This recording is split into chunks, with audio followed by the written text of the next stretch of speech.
In this video, I want to give you some crucial information about reading. To be precise, some unique tips or tricks that anyone hasn't ever shared before. That's why make sure to watch this video till the end to guarantee 8+ in reading.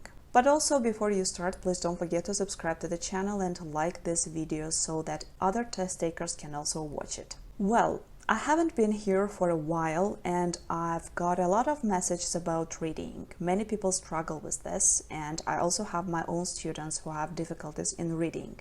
And that's why here in this video I decided to share with you some information, some unique tips or tricks.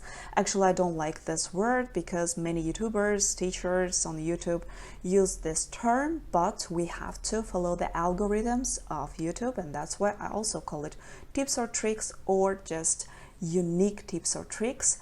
Okay, so what's this? Here we will talk mostly about time management, and I know that many people struggle with this, and this is the key to a high score in reading.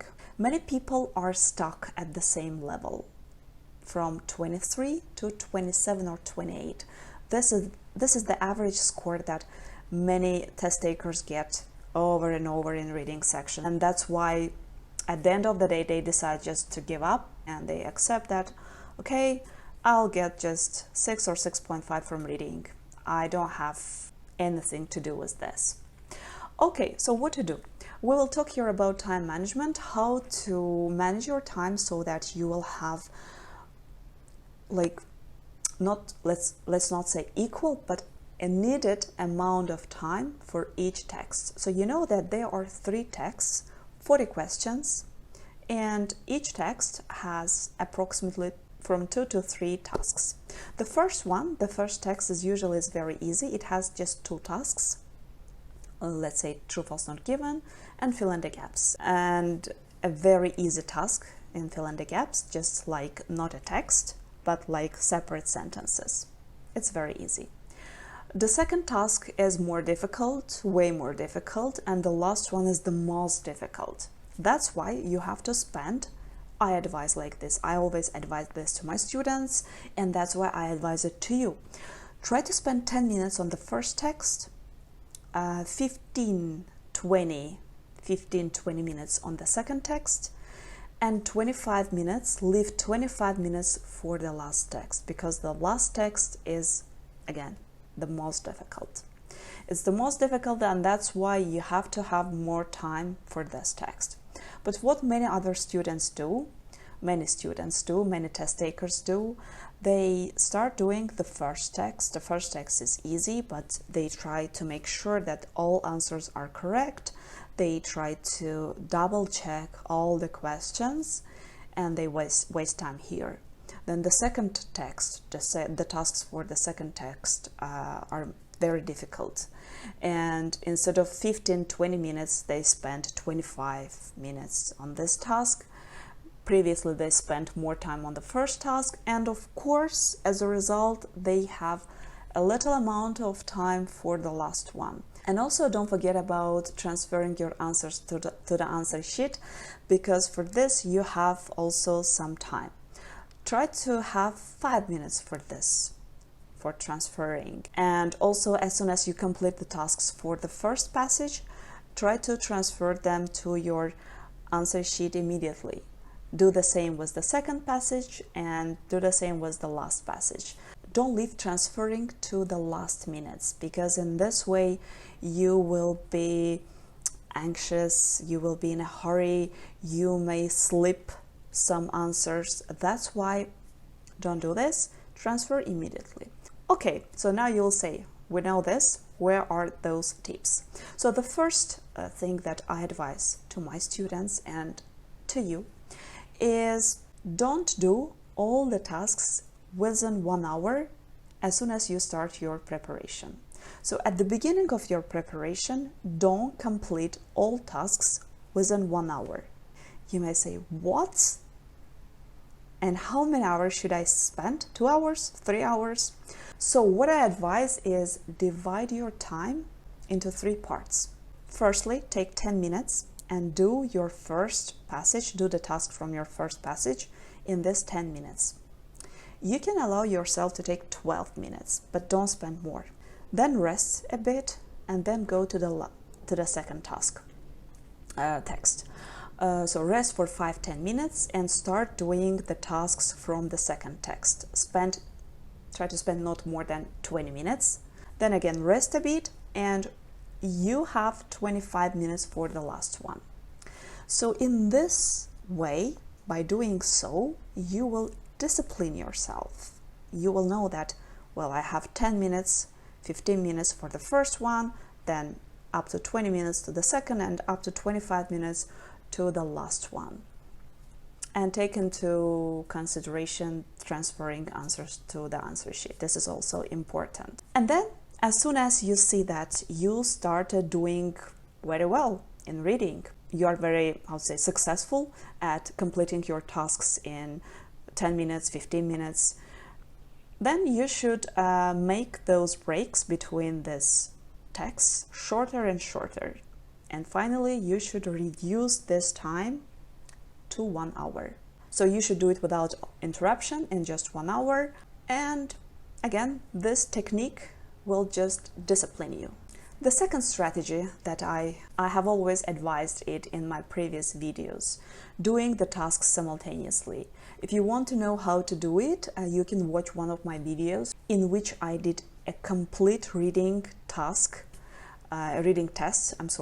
in just 1 hour. By explaining it, of course, and that's why I spent more time, more than 1 hour, because I was explaining at the same time. So watch it if you want to know how to do this. But here, let me introduce you this technique briefly, just very briefly.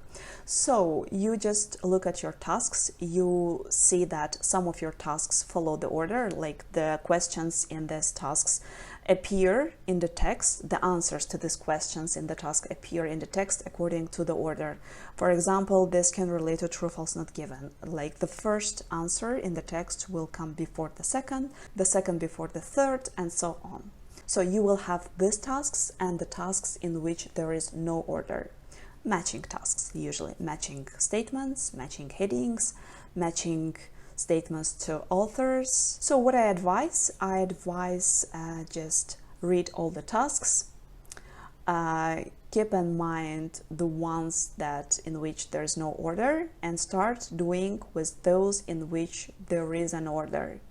And by this, you will read the text, you will be acquainted with the text. Especially it's very useful in matching headings, because we cannot match headings if we don't know the text. How can I find headings for these paragraphs? So I will start reading, but it will be more difficult because I will be forced to read a completely unfamiliar text to me. This is the second tip that I always advise in my videos, and I also do it in the same way. But the problem comes with those who just start their preparation. They say that it's very difficult to me, and my students say the same. Actually, I see all this from my students. They say that they confuse it. They should concentrate on just one task. They cannot mix it. They become confused. Well, if you become confused, if you're confused with all this, you can do everything one by one. But after you practice more with reading, you can apply the strategy that I advise. In general, don't be stuck on the same strategy. Apply different strategies, and finally you will find the one that is the most suitable to you. Like some teachers say that find just one teacher and follow this teacher. I don't think that it's good advice, because like different teachers advise different strategies. You can always learn something new from other people, and especially it's good to learn it from non-native speakers, because they have already gone through the way that you are going through right now, and they know all your pain points. Well, about the strategies, you have to learn to do this combination, especially in the second text, because in the first one is very easy. There are usually two tasks. The first task relates to the first part of the text, and the second task relates to the second part of the text. So usually it's like that. In 95% cases, it's like that. But sometimes our students said that they faced that reading text, the first reading text, which was way more difficult than the second one or the third one. That's why I say this for 95% of cases. Like the first task goes for the first part, the second for the second. So that's why I advise looking through one text from the Cambridge 17. It's the first test in Cambridge 17, and the second text. So the combination of the tasks in the second text. So here we have 3 tasks: matching statements, fill in the gaps, and the last one is multiple selection question, which is like the most hated one. I hate it most of all, and I'll explain you why. So multiple selection is when they give you one question and you have to find 2 answers. The problem with this one is that it can appear anywhere in the text, like at the beginning, in the middle, at the end. Even these 2 answers can be in totally different parts of the text. This is what makes it very difficult. Or they can be in just one sentence, 2 answers in just one sentence, very close to each other. That's why I advise reading. Firstly, read these questions very carefully, understand what they need. You can also read the answers, because you may need those answers. Read them very carefully as well, and keep them in mind. Then go to matching statements. Read matching statements, analyze them, understand them, and then you can start with this one, fill in the gaps, because fill in the gaps here is the only one in which the order of questions is followed. The problem with this fill in the gaps, Roman amphitheaters, is that it has its title, Roman amphitheaters. And it means that you can obviously see in which part of the text they will start telling us about these amphitheaters. Let's say that you see that they start telling about this amphitheaters in paragraph C. This means that you will skip A and B, obviously, if you want to start with this task. You can skip A and B, but I don't advise. In this case, I don't advise this. I advise at least reading them very fast. If you can't find any statements, just write the answer. If you can't, write a short summary near those paragraphs, A and B.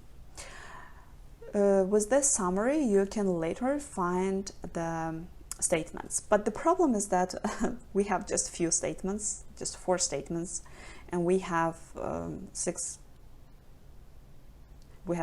paragraphs. And we also have NB, which means that 2 of these statements at least can be found in the same text. Let's say 2 of these can be found in D. This makes it even, let's see. So you will not struggle with this exercise because we have just 4 of them. Then go to, then go to C paragraph, start reading C paragraph in order to find the answers for the second task, and always keep in mind these 2 questions, multiple selection questions, because again you can find them anywhere. So this is the combination that I advise, but if you can't, just follow the order, do it by one by one. But if you do it one by one, you will waste more time. Just be aware of this. You can do it when you just start your IELTS preparation and it's difficult for you to make some combinations. But you can do it if you are at the beginning of your IELTS preparation and you struggle with these tasks. Well, this is how you can make some combinations with these tasks. Again, the most important thing, don't be stuck on the second one, because when you are stuck on the second one, you have little time for the last one, which is obviously more difficult. Subscribe to the channel for more information about IELTS and like this video.